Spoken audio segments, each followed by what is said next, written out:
So the most unrealistic thing about this show is that Tim Riggins is a fullback.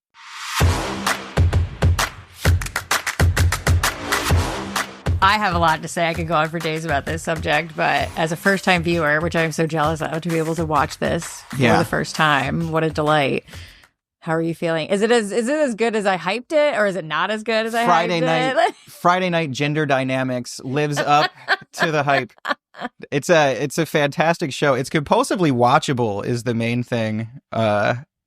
It's got everything that you'd want from a cable television. It's not even cable. This was like an NBC show, wasn't it? Yeah. So it was like Thursday night, whatever they would call it, you know? I want to know when the show premiered, honestly. I think I'm going to go with 2006. What 2006. Do you? I'm not looking at it. Predating the iPhone. And then how many seasons? 5? Something like that? Yeah. I remember because I never watched it and I always sort of was around wanting to watch it. I was reading October 3rd, famous date. October 3rd, 2006? Yeah. In the Mean Girls universe. Really? That's when the guy, okay, so there's Lindsay Lohan and then the cute guy. That's their character names. I forgot that there were any men in that movie whatsoever. Well, he actually ended up being gay except in real for life. Tim Meadows. Well, that too, right? And the gym teacher. But so there's the cute guy that's Regina George's boyfriend. Oh. But Lindsay Lohan has a crush on him. And he's sitting in front of her in class and he turns around and he's like, oh, you know what date it is? She's like, it's October 3rd. Do you think that every October 3rd all the time? Yeah, and I always see the memes about it. It's like a canonical. It's like May 4th for the Star Wars people. Yeah, basically. So yeah, I was always kind of around wanting to watch the show, and I was watching all kinds of other silly stuff. Like 2006, I was probably watching Pushing Daisies, some weird canceled show on ABC. Grey's Anatomy, Scrubs. Yeah, the final season of Scrubs when everybody left.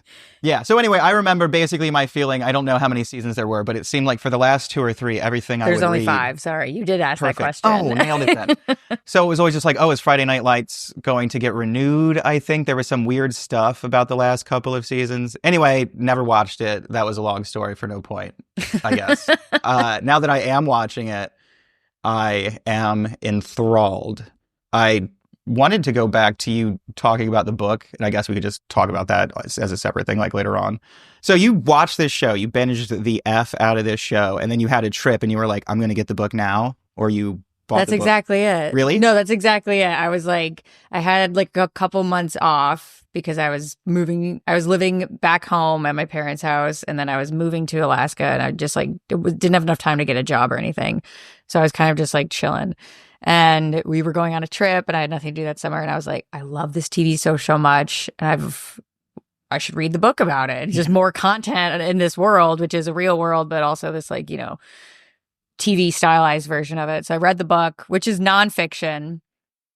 And it's a great book, but I think the TV show is better because it's, the TV show is these characters based on real people. So there isn't technically a real Tim Riggins with that name. Yeah, they're in Odessa. The Permian Panthers. Oh, so the Permian Basin. That's what they literally use that in the movie. That's Friday what they Night use Lights. in Yeah, because I really wanted. I thought I would do my homework. And obviously, I'm not going to read anything. I don't even know how. God forbid. But I watched the Friday Night Lights film, Billy Bob Thornton. Mm-hmm. That is a really depressing movie. Yeah. But it's great in that way. The way that it makes you feel probably like how these small town football players who peak with this before they go and inherit a gas station. They don't inherit shit in that town. What am I fucking talking about? Who has anything to give? It was the Permian Panthers, and I don't want to spoil how the movie ends, but yeah, I do. They lose. God, yeah. They and you go through the whole thing, and just like the show, it has this Paul Greengrass, Jason Bourne, fuck Jason Street. Jesus Christ, it's Jason Street. No. There's the really kinetic cutting, so you really feel like you're along with them for the ride as they take you through the season, and it's just all right, we're here, and it ends the movie ends with them losing, and then it has a wrap up with text where it's just and then this guy played for a month in junior college and now he works at a restaurant, or this person now sells used cars, and it's just taking you through it. Yeah. Oh my God. But then it goes goes back to the coach, and it's just like he led the team to the championship the following season, and then it ends, and that's it. Yeah. So it's just like, this is how all of these lives end in this small town, but good on coach. Right. Who's drawing like the massive salary. I'm not going to, I mean, you know, we need coaches. I want to say about this show, I think one of the problems with fandom is that, like, you know, fans will put like their own like strange ideals and shit on people and things that they have never met or know very well. I'm doing the exact same thing from now on with Sean McDermott. I already was, but like I feel like it would have taken me even longer to come out as trans if Coach Taylor was my dad. Like, and I want him to be like, because I want to wrestle with that. Like, his wife, like, what's her name? I want her to be my mom. Tammy Taylor. Tammy Taylor. The Taylors are the most perfect. They're the only straight people besides you and Bill that I like. They're incredible human beings. They're like both. They're hot. They're both so hot. And they're both like... They are so funny. I mean, Connie Britton has looked like that for 25 years. Yeah. Incredible. Yeah. Kyle Chandler, also. I let the full credits play just so I can see her name. Those are the Friday Night Lights I'm interested in. Her name written up there. Yeah, they really, as a TV couple, are so hot and like so horny for each other in a way that's like incredibly believable. Which, again, because they're two hot human beings, but... I think they're really top notch. Yeah. And they just seem like real people, which going back, I guess, I say that a lot. We're going to go back. We're going to go way back. Way back to 2006. Well, I guess what I wanted to see if you got this out of the book, and it seems like you did, like what the show captures, even though it's like obviously silly and unrealistic. So the most unrealistic thing about the show is that Tim Riggins is a fullback. Like, he's playing a fullback in the era of flip phones. Like, that position basically, like, functionally didn't exist, like, at the time that he's playing. Wait, really? Well, no, because, like, they were basically, like, so there are fullbacks kind of still on rosters. Well, that confused me, because I actually looked that up today, and it said fullback / running back, and I was like, oh, is that just a different name for it? Yeah, so basically, like, a fullback is... So I don't know enough. There's like tailbacks and halfbacks, and it's like a distinction for the same position. Okay. And to super simplify it, it's guy who runs. But fullbacks are like somewhere between like a running back and a tight end, a bigger, like, you're never going to see like a fullback do anything that James Cook could do. You could see a fullback doing something that Travis Kelce could do if he couldn't catch, maybe. It's just a bigger guy who can get those bully yards, but you probably can already infer that the way that the league is now, that's not so necessary when you can have Josh Allen like just sneak it on 4th and 1 because he's 6 whatever and a billion pounds. Blast through. So that's Tim Riggins. Is Tim Riggins the Travis Kelce of the Dillon Panthers? He must be. Yeah. Yeah. That without even considering any of the other players, he unequivocally is the Travis Kelce of that team just because he's a dirtbag. He's my favorite character, but I must confess that I thought he was homeless until episode 5. I could not fathom. In a way. Every time I would like look at, he was just like laying on like a trash pile drinking a beer. Yeah. With his like over blushed e-girl cheeks. I think that's their attempt to make him look like buzzed all the time. Right. But then once you pointed that out, I was like, he really is blushing all damn day. All day. On this Texas desert. Like... You can even see it like in the really sunny like practice scenes. Just doesn't read as well. But then as soon as like a shadow falls, it's gender envy, me and Tim Riggins. But what I like about it is that it's not a feel-good story about like these kids making it to the league. It's like literally about a bunch of sloppy ass poor people in like a shitty town with nothing going on but high school football. And I just feel like that's more representative of probably what the average football player's like lived experience is. I mean, I don't know if you ever watched like any of The Rock's show Ballers on HBO.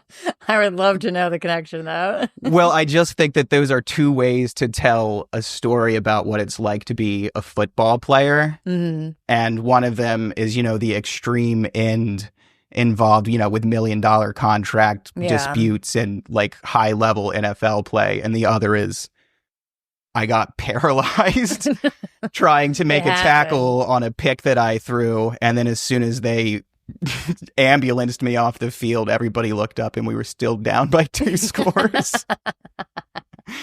Well, it's high drama. Yeah. And that is the point of television, especially in 2006. Yeah. This is Grey's Anatomy. Yeah. This is like, we're coming off ER. This is like high primetime television years. And I remember also, I mentioned, well, this is another reference to the last Trump election. I remember at the last Trump election when he got elected the first time, I was listening to this podcast. It was called Attitudes. And it was basically like they were talking about like, what are we doing? What's going to happen? Blah, blah, blah. And she was saying that she was rewatching this show because she just wanted to see like a community being good to each other. Yeah. Which is fascinating because we're talking deep West Texas. Right. And we're talking like, but we're talking about like the way these people really do ride or die for each other, even in maybe, also questionable circumstances. Right. But the way like the monologues that they give Coach Taylor, I've seen the pilot dozens, 30 times plus. It's like my go-to show. And I'm like, I want to just like kind of like cry. Yeah. And I cry every single time I watch it. And I've seen it a million times. But when he talks about when they all are at the hospital, he's like, we will all fall. Oh my God. I'm literally about to, we will at some point in our lives fall. We will all fall. Like that's how I concluded my notes on the Friday Night Lights and they're material. all like in the hospital and then Riggins is shaking Smash's hand and they hate each other. And it's just like something about the writing like cuts straight through. And it's so fascinating because, it's about football and football could go to $1 million contracts and blah, blah, blah. Or it's just like your best friend got hurt. Yeah. And you got to go to algebra tomorrow. Yeah. And that's the best you guys get. No one knows what to do because what do you do in that situation? And then it just kind of the episode ends and it's like, and that Explosions in the Sky soundtrack. It's like, what are we doing? Just left in stunned silence.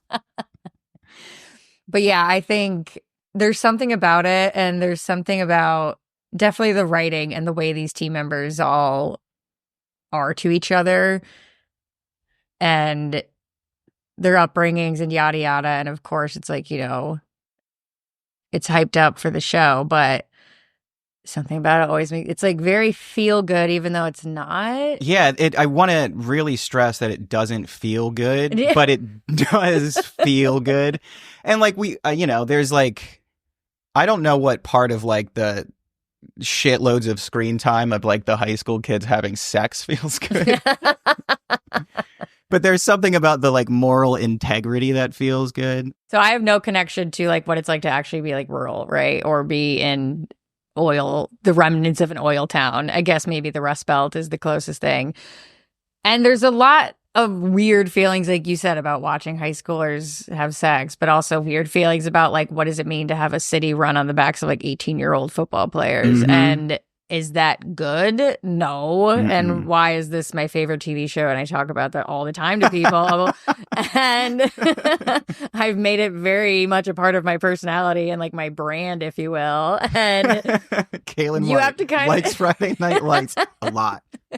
A lot in a weird way. And when it comes down to it, it was a book and it was real people. So these people do exist in some shape or form. There is a Jason Street. There is a Voodoo Tatum. There is a Matt Saracen somewhere in rural Texas.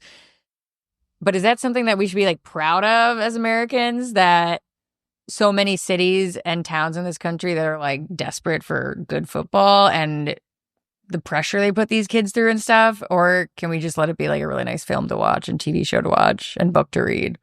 Yep. Leave it. No, I mean, as far as like, is it propaganda goes, like, well, what are we propagandizing? Because I think that like, well, it's real stuff. Right. And it's kind of like, I guess, what you want to take away from it. Because like some of the propaganda is just like American cultural propaganda. But I guess like it's the sort of values that like people commonly find attractive, like again, community, people showing up for each other. And again, like it's built on the backs of 18-year-old kids who are ultimately like totally left behind by like the system when they're finished with them. Mm-hmm. And even in it, like none of their parents are around.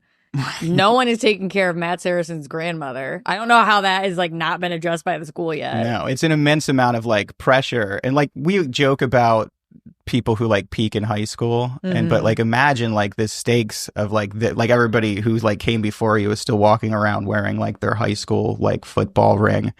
Just like, you'll never get one of these, or like you better do whatever you can, because it's like there's just so little going on in this fucking town that like it's just the hobby that everybody shares. It's just like being terminally online, but like outside about like high school kid athletic performance. Well, Bill has been watching it kind of like in and out, so not as laborious as I watch it and like intensive. And I think the other day they like went to class and he was talking to the guidance counselor or something, and you were like, wait, like, how old are these kids? I'm like, no, they're high school. They're not in college. Like, this is high school football. They're talking about graduation and like what they're going to do next year when they leave high school. Assuming any of them like actually get to go to college. Well, or that whatever. part, but it is nice that Jesse Plemons is in it. The man that he will become, and he doesn't even know it in the show yet. Oh, I was really hoping Jesse. you were going to say that. I know.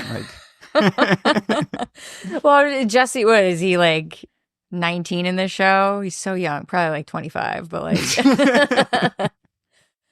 33-year-old not a single Jesse eyebrow. Plemons. None. The blondest eyebrows. None eyebrows. Always look like he just come from like a lab accident. That's not nice. Have you gotten to his band yet? Jesse Plemons has a band. Well, no. What's his face in the show has a band. Oh, really? No, Yeah. that hasn't been The Christian introduced. speed metal band. No, wait. No, I think I heard them talking about that or something. Yeah, but when you get to the name of it, okay, it's a really phenomenal No, name. they haven't dropped that one on me. Oh, I feel like I probably have like so much more to say about this show if I sit here and think about it, but we shouldn't. Or we could, but we shouldn't. Well, you're on episode 10 of season 1. Yeah. I'm on like 6-ish, I think. So I'm a little behind you. One more thing on Friday Night Lights Out. And Hey. we will keep this a run. I am fully in winter depression mode, so, and this is my safe show. So like, I will say one thing, season 2, kind of rough in that it's just not as like great a write. Okay. So you got to like sludge through it a little bit. But it gets back into its groove. Might have been one of the strikes. There like the definitely early strikes. was for sure a strike in there, and it would have probably been in like 2008. Yeah, which so is season like- 2 is kind of a slog and gets like off course, and you're Yeah. like, wait, who, what? And then is like going every on? season after season 1 has like dramatically fewer episodes. I think it's like starts at like 22, like a typical old school episode order. Yeah.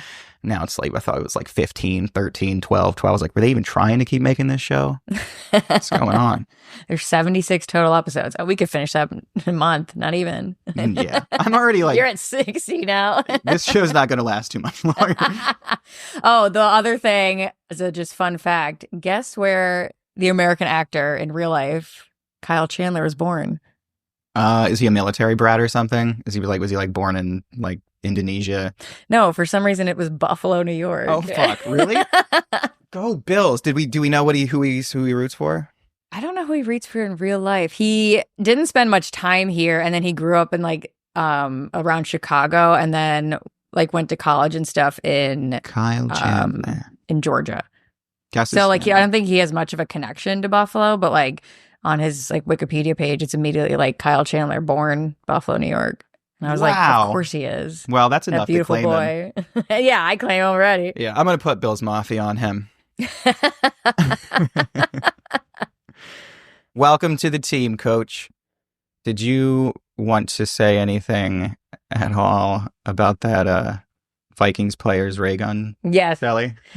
I, of course, need to talk about the ray gun, Sally, real quick. Cameron Bynum, a safety on the Vikings, hit them with the ray gun in the end zone after a touchdown, which was so crazy. He had it down pat. And the way that they let him do it all of it. All of it. He's clearly been practicing. He had been practicing. They all knew because they were just standing there and joining. Yeah. And He hit it better than she did. Honestly true. Honestly true. Did you see that she said she was retiring and then like had to back? She was retired. Didn't she just start?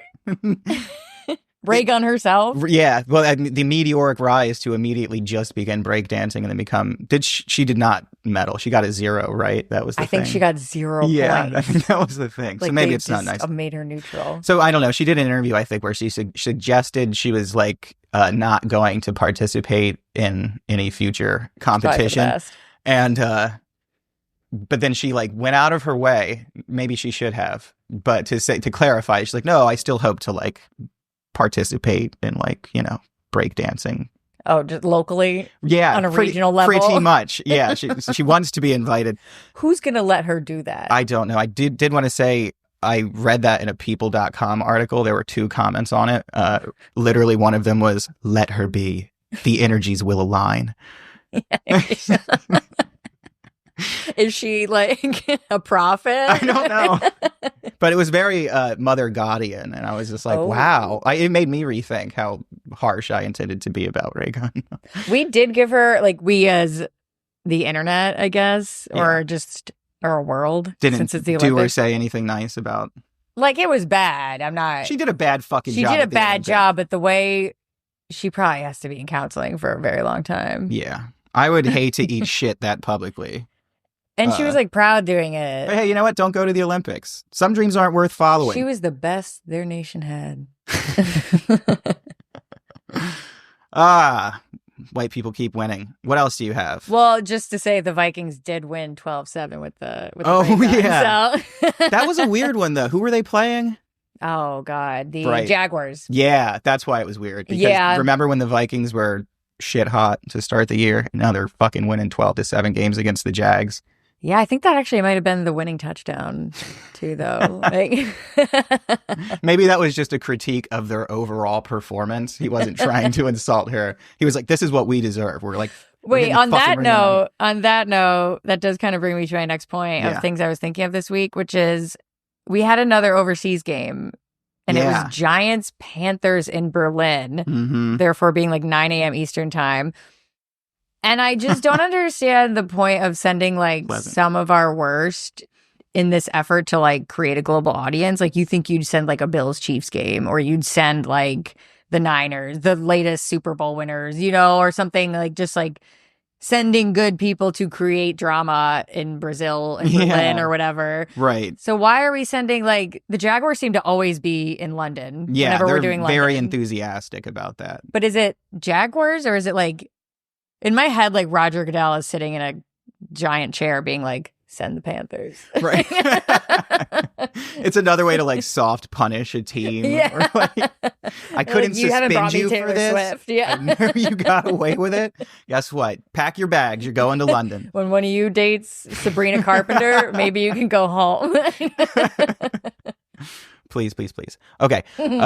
So, yeah, obviously hilarious jokes that they're exporting such dog shit NFL play to other countries. But it's like, it's just the NFL's fucking greed, because like it's a pretty recent phenomenon that we play games outside of America anyway. I think I read that the first one was in like 2004 in Mexico City. Okay. And they sold that shit out. I think it was like enormous like capacity, but whatever. Like the NFL is big business. And I think we had talked about before about probably the league looking super different in like 10 years. I found weird source, but the Temple like college newspaper or something was interviewing one of their own professors who like looks into this stuff.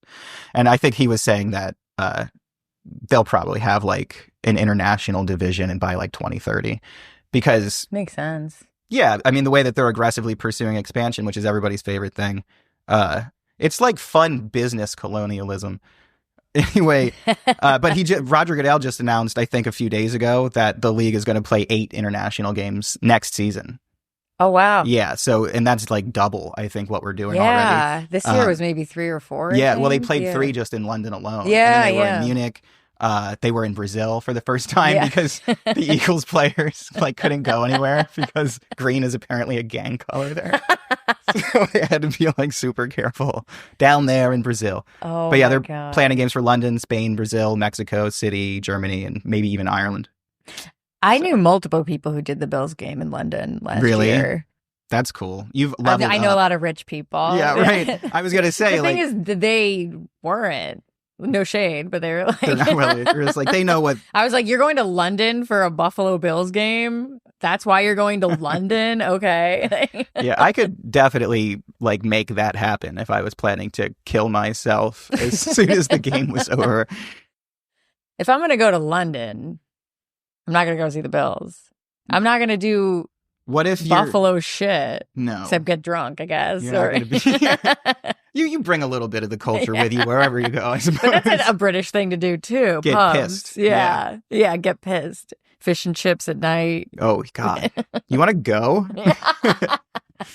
We'll write it off. About the international series, besides the fact that, like, hey, I guess that's probably bad. Every time that they play overseas, like, one of those teams loses a home game. And that's another thing that you take away from the fans. So that's worth considering. I do remember that being part of it was one less one in Orchard Park. Wow. Yeah. Yeah, that does seem like, and to give it to what? Like a bunch of people who like, don't really. And think of all the lost concession revenue. Like, that's the real crime. Fuck Nye Life. That's what I read every time I see the abbreviation I put in here for Friday Night Lights. Just Bill Nye fucking sucks. Oh my God, that's so funny.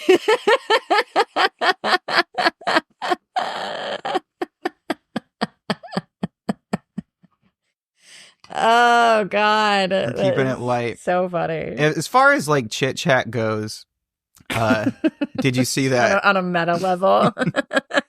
For it or against it? Pro chit chat? Would you say? Pro chit chat, anti small talk. Yes. Perfect. Right? Yeah. God, I can't fucking deal with small talk. So small talk is like, what do you do for a living? Chit chat is, did you hear Nick Bosa got fined $11,000 for wearing that dumb fucking hat? Is that true? Yeah. But it's funny. I think that I every time I've looked up to see if somebody's been fined for some stupid shit they did, the answer is yes. And it's always been $11,000. $11,000. I think that if it's a coincidence, because the first time I saw that, I think they said that it's like a percentage of a game check. So I'm like, do all these guys have like the exact same fucking contract details? Yeah. Just more Goodell conspiracy shit. Speaking of the 49ers absolutely self-destructing, Deebo Samuel was also choking the long snapper on the sidelines. Is that what happened? Damn, you really got all the good stuff. I don't know what the fuck Vic was doing last week, but her team is fucked. I wonder if she's hit the wall. No, she actually sent me something. Okay. Which we can actually probably listen to if you want to do like a response. Yeah. Coming off a mid-season bye week is always fun because your team seems refreshed and hopeful that they can still turn the season around, no matter how wrong they are. The Niners were rearing to go with star running back Christian McCaffrey, affectionately known as C-Mac, making his season debut at Week 10 after suffering leg injuries that at one point had him seeking treatment overseas. Well, after last week, he's not the only one hoping another country will take him in. NFL players, they're just like us. Now that Nick Bosa's bestie has a renewed 4-year contract as the President of the United States, fans and haters alike were expecting him to eat down on Sunday. Impressively, he was pretty invisible throughout the game, and he had just one single sack. He comes off kind of shy and airheaded during press conferences, but one thing that he's been very vocal about is that he eats absolutely no carbs. Nick Bosa is playing like his glycogen is low, one Instagram commenter exclaimed. I'm serious. This season, all Niners games have tested the limits of my beta blocker, and this Sunday was no exception. The kicker, brunette sweetie pie and puppy dog lookalike Jake Moody, who'd only missed 1 field goal in his past 8 games, missed 3. In typical 49er fashion, it came down to the last few seconds of the game, where I'm pretty sure everyone closed their eyes for Moody's winning kick. But, by the way, he was coming off an ankle sprain, and I can't really kick that well with a fully functioning ankle, so I don't blame him. And also, this team is a limp wiener in the red zone this season, so who's really at fault? Ricky Pearsall, just 70-some-odd days after being shot in the chest, ran 46 yards for his first career touchdown. He has a long, limb-forward white boy with a mystery Arabic phrase tattooed on his neck. His team gathered around to celebrate his touchdown, and it's moments like these where football truly brings me genuine joy.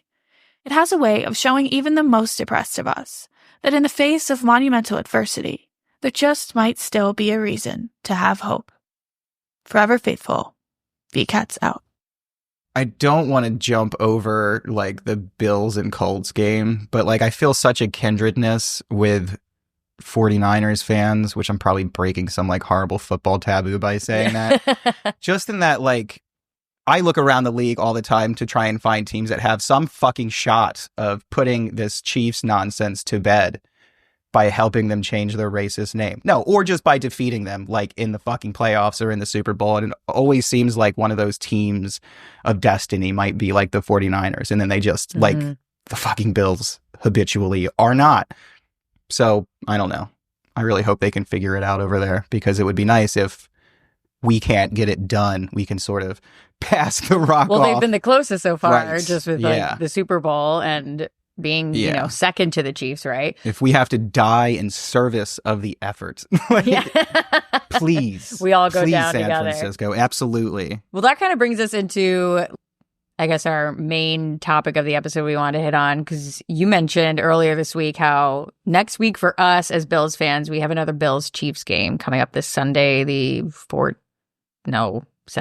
I don't know. Yes, What are those 17th. days? Hey. So you mentioned we should probably talk about just the Chiefs-Bills rivalry, how that became a thing, how it's gotten to this level of like such Fevered. hatred, how it's gotten to the point where just like everyone kind of hates the Chiefs, like in the league. It's like, it is very Bills Chiefs coded, but it's very just like down Chiefs, whoever takes them down. I root for them. It just has to stop. Make the hurting stop. Exactly. So coming up, like I said, this Sunday, it is another Bills-Chiefs game. And this actually goes way, way back longer than I thought. Obviously, I don't know a lot in general, but there always seems to be like more, when I think I hit the bottom of like dumb, not knowing football things, there's more to it. So dating back to the earliest days of the AFL, the American Football League, this is in the 1960s. And that's back when we had two major professional American football leagues in the United States, so NFL and AFL. They merged and then became what is now known as the NFL monolith that we have today. A football monopoly, I guess. But their frequent matchups, even in the 60s, really laid the groundwork for this like long-standing competition. But in the early years, the Chiefs held the upper hand, unfortunately, as they always do, as it seems. One of the first notable encounters was in the 1966 AFL Championship game, where the Chiefs defeated the Bills 31-7 and secured a trip to the inaugural Super Bowl. That's so brutal. The first ever Super Bowl we were beat by the Chiefs. That's like, crazy. Because it is like a storied rivalry, like dating back to the literal inception of the league, the AFL, and like the teams signing their charters to like play ball. Even before they moved to Kansas City when they were the Dallas Texans. Yeah. They split the series 3-3, right? Like that will ingrain a rivalry like into fan bases, into your team's DNA. The original Super Bowl. That's the thing. Like those early Kansas City games, like the Bills have only tied, I think, 8 times in their history. The very first time they ever tied was against the Kansas City Chiefs. Damn. So we had their number, like, leading up to that AFL championship game. After they moved to Kansas City and we tied with them that first miserable time, we beat them like 5 times in a row. And they wouldn't beat us again until 1966 in that championship game to go to that first Super Bowl. And I just kind of feel like there's just some feeling of like the curse that everybody seems to acknowledge the Bills have. Some genesis of it feels like it happened here. Missing out on like dominating, being a dominant force in the AFL, and then missing out on going to the very first Super Bowl and submitting, your place in potentially like the history of, what would become just the NFL after the leagues merge. Or maybe not, because obviously the Chiefs went to that game and lost, and nobody gave a shit about them until Patrick Mahomes was drafted. Well, I need to figure out the astrology of 1966. Oh my God. And what month this was. Yeah. And How late do you want to stay up? I'll get the Channy Nicholas premium subscription and we'll just get to it. What if we did birth charts of all the games when they started and like treat the games themselves like they're people? Like, I think if we go to 2021, the game where Diggs, the last playoff we watched at 8:25 when that game started, where were the stars? Wait, the 13 seconds game? Yeah. So you go, that game was played January 5th at 4:25 Eastern time, 2021, and you go see what the Stars are doing. I don't know what date it was, but what if? What if? That's not a job for me. That's a job for Janie. If a child, so let's say that the game represents an entire gestation period and then is born when the clock reaches 0 in the fourth quarter. Oh, we're going old style where the baby the baby is conceived and born within 4 hours. The way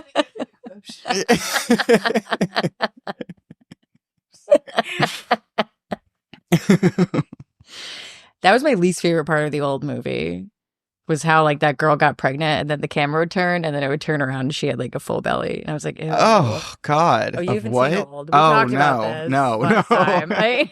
That's disgusting. Because it was you get old really fast. Yeah. When you said the old way, I didn't even realize you were referencing film. I was like, the way that humans used to be born. No, I'm at the island that makes us old. The old school way. Oh my God, that's so funny. Oh God. So you got us up to... I had us up to the early years. The Chiefs had the upper hand. They played that game, blah, blah, blah. And then during the 1990s, we were now in one NFL, one league. There's no AFL anymore. And this is when the tables slightly turn, or, the weights of change. The scales of justice. Yeah. The scales change. And the Bills now emerge as one of the most dominant teams in this new one NFL. They make it to 4 consecutive Super Bowls. They don't win any, but they defeated the Chiefs in the 1991 AFC divisional round. The Chiefs then responded in 93 with a 30-13 win, 13 coming back again, in that year's AFC championship game.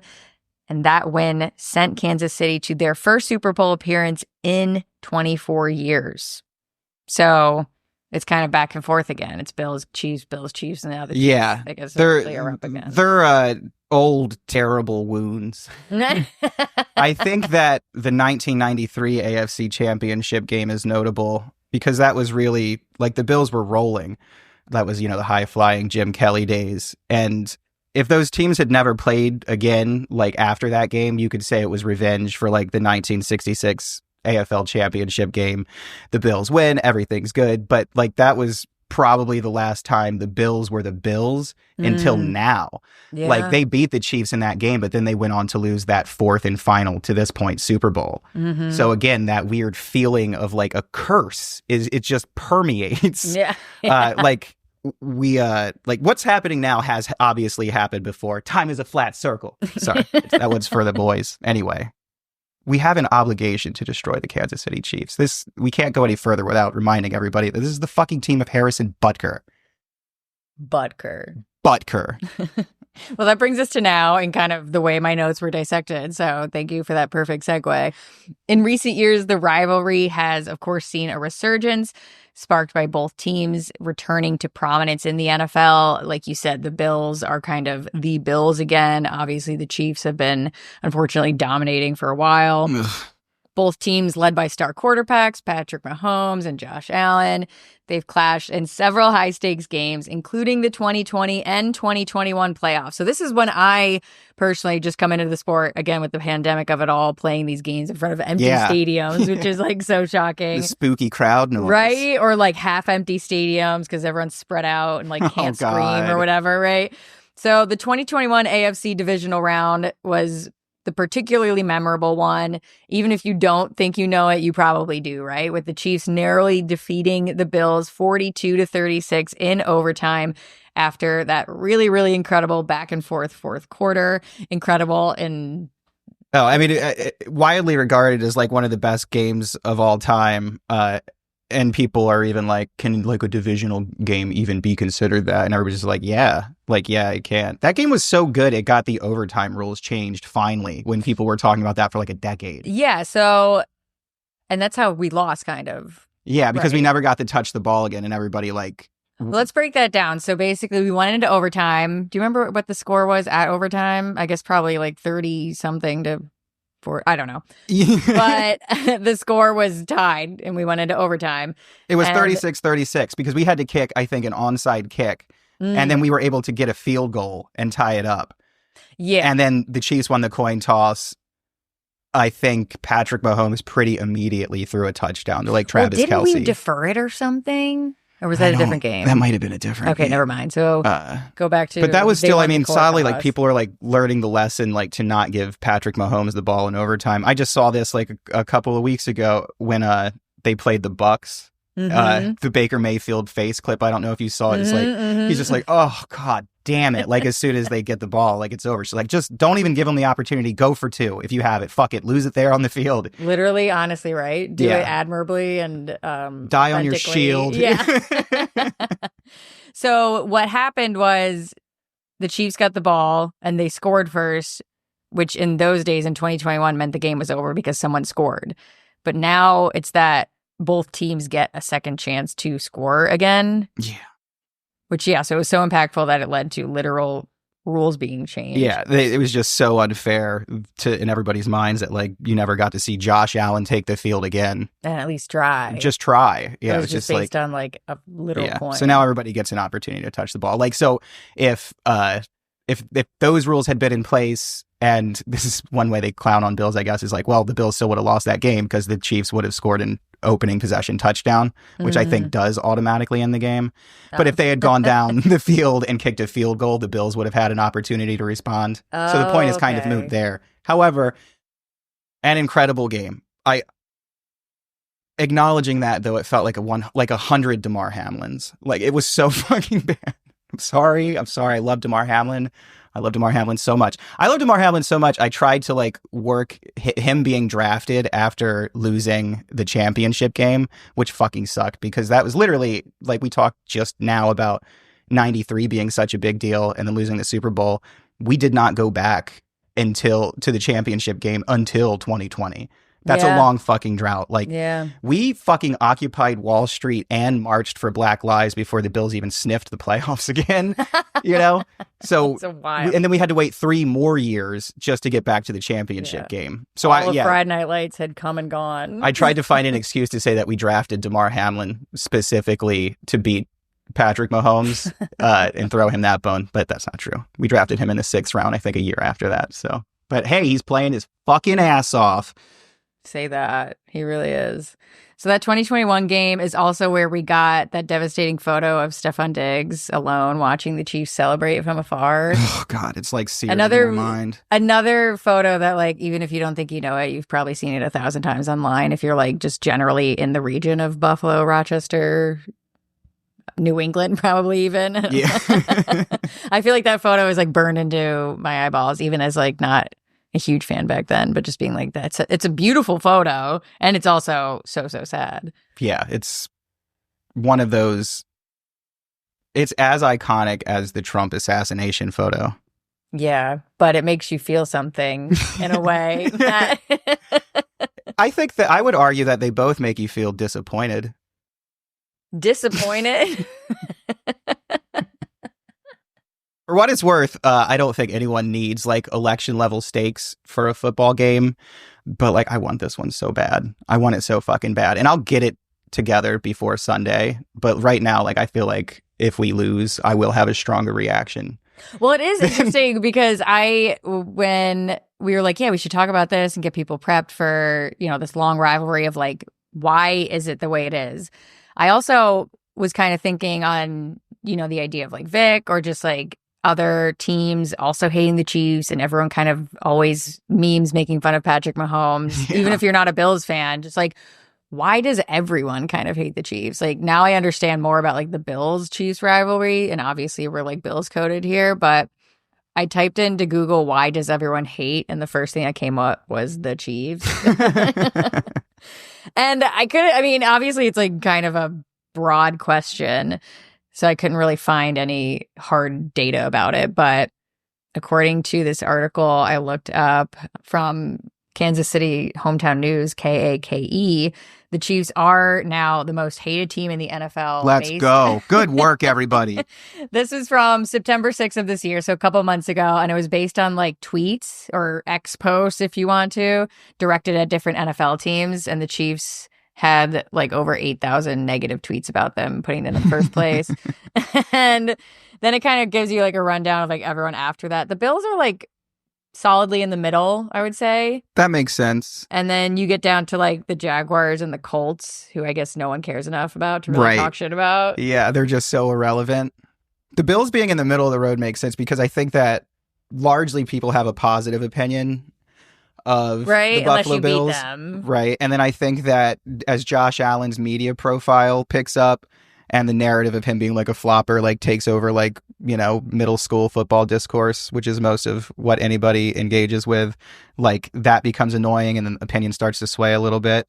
Yeah. And I think that that's just an example of also like why the Chiefs are so hateable is just like their fucking visibility. Like they're rammed down our throats. Well, I think that's like part of what I found was like their unflinching dominance just like doesn't feel possible. And it doesn't feel that like it could be fair in any way, shape, or form. Yeah, I mean, and even if it maybe technically quote is. Yeah, it's not. Is it though? Right, and it's not provable that like it's dishonest, but like things have the appearance of being dishonest. They feel dishonest. We know that the refs operate with impunity in such a way that they can make calls that can definitely swing the outcome of games. Even though the defense that you can immediately mount is like, well, the team shouldn't have put themselves in that position to have to like rely on that call. And like, we just keep going around in that circle where you have like the perfect defense for any sort of criticism and then no actual accountability. So there's no one to go to actually levy a complaint to get it sorted out. Yeah. It's just, it's a nebulous thing. Like, well, yeah, there's a referees union and there's somebody who's heading all of that who makes the decision on what gets enforced, but like he doesn't have press availability. You know, nobody's like, he's not sitting down like Sean McDermott to like ask why the fuck they made all those bad decisions over the course of the week. Yeah. So when things like that can happen and you have a team that is ridiculously successful, that tends to bend the rules a little bit. He's you know, you have Andy Reid as the coach. He's like, at this point, I think the longest tenured coach I was going to say, yeah, in the what is league. it, like 20, 30 years. Like, I mean, it's the reason it's not distinct, I think, from like why Bill Belichick was so successful with the Patriots. It's as long as like, we'll see what McDermott's, you know, legacy ultimately is. But like he comes from the same coaching tree as Andy Reid. He was Andy Reid's defensive coordinator in Philadelphia. I have a note in my phone and a photo I can show you. I want to thrift Eagles defensive coordinator Sean McDermott. He is like, I just want to put him on. Like, I don't know how else to put it, but it's like, it's back when they were like wearing the Kelly green uniforms, not in Brazil. Yeah, it is very much like the success that was enjoyed at our expense in New England for so many years. But one thing that the Chiefs do that the Patriots didn't do is appear in approximately 20,000 State Farm commercials every single day. They weren't hiring like PR agencies and doing like dating shows, and podcasts functionally didn't exist at the time. So I want to say that typically when public opinion starts to turn on a public figure, someone like Ryan Reynolds, who I think everybody is pretty sick of now, I always say that, well, you know, he's just around too much. Yeah.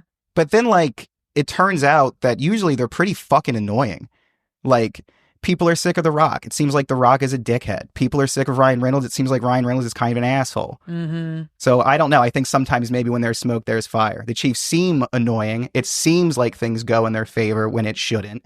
And it seems like sport betting is legal as fuck. So, well, that kind of brought me to like the last few points where I was just like, again, there's no hard answer of like why people hate the Chiefs besides like that they're good and that makes all of our teams not win, right? But then there is this factor star factor or it factor or just something about them that makes them so hateable in a way. And of course it is like, if you win all the time, it's just boring and it's not fun. Right. Like when the outcomes are like foregone and it's like always at the expense of like a team that like feels like they deserve it or need it more because they're the underdog. Like there's just no good narrative to like the Chiefs always winning. It's like, I'm bored, frankly. Right. Let it be, if it's not the Bills, let it be the Eagles. Let it be anyone else. Sure. Yeah. But let it be something where there's like stakes involved and it's not just like, it's going to be, who's the Super Bowl going to be? Chiefs, Niners, Chiefs, right. someone else. Like even like taking the emotion totally out of it. It's fucking boring. Like that sucks to watch. It's not good TV. Oh, maybe they'll three-peat. Nobody fucking gets excited for that except like,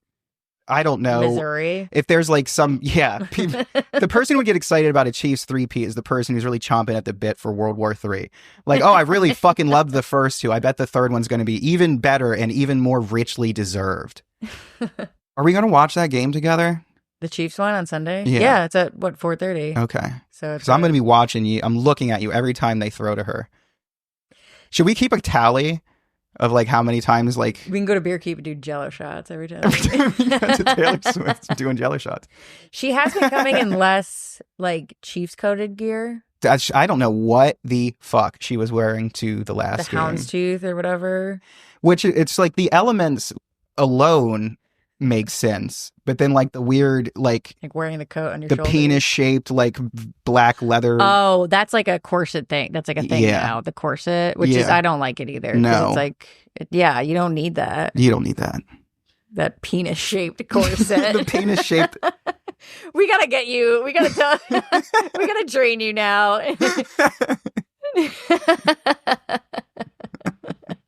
The penis-shaped shirt. Oh, the corset. I was thinking maybe about whalebone corset frames. I don't like anything structured.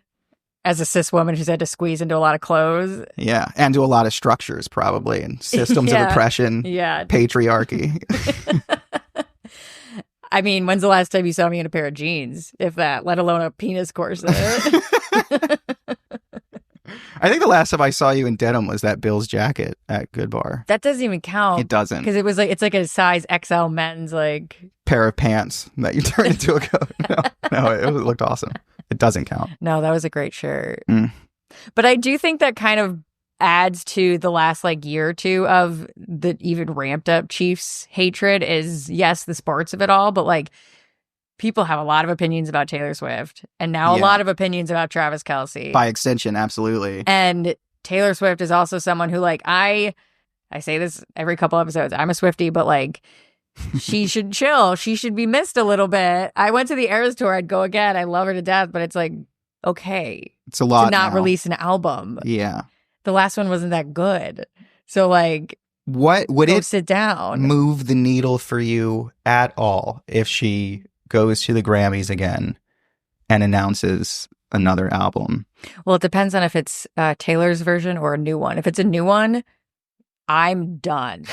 We don't need any more new songs. The last one had like 32 songs and like 4 of them were good. Right. I'm sorry. I'll be the first to say it. Like, let it sink in. We've had like, 5 albums come out in the last like 6 years or something. Like, it's insane. And that when you're churning out like hundreds of songs like that, they can't be good. There's no one editing her anymore.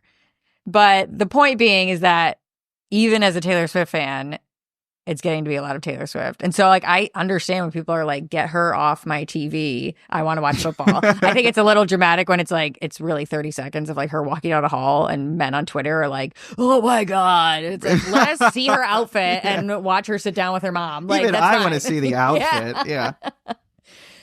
But I think there is something to like, people hate Taylor Swift so much and they are sick of her outside of football. And now that she's like infiltrating football, and that's a whole other story of like, you know, if she's bringing all these like women in and, you know, like whatever that is, and like changing the markets of who's watching and whatnot, and changing who's going to games and changing who's talking about sports and stuff.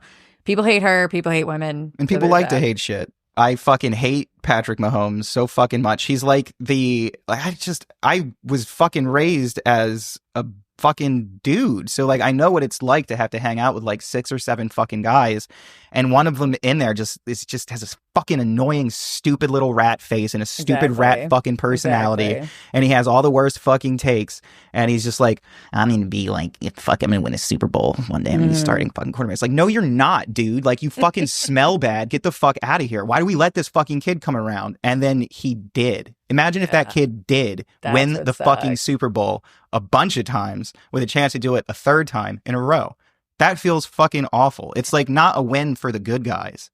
Well, and it never, like, I don't know his whole life story and shit, but just like the way it's watching how they keep winning and they keep gliding by, it like makes it like seem effortless for them. Yeah. And it's like, I watch the Bills and I watch these other teams be like, they're scraping through it, very Friday Night Lights. Everyone's like, grinding, bleeding, sweating for the cause. And it's just like Chiefs win, no play calls. They're like, they're just blasting touchdowns, and it's like, all right, let's get weird. I watched we watched the Bills play two of the like most penalized games. Basically my point was that we had all those horrible calls in those two games.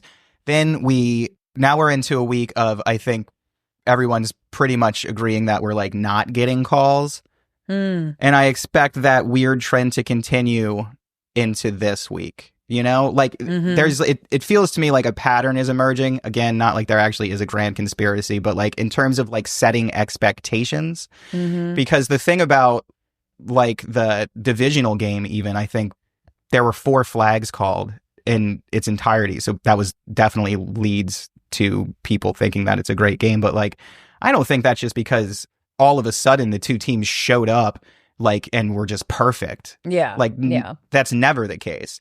So I think that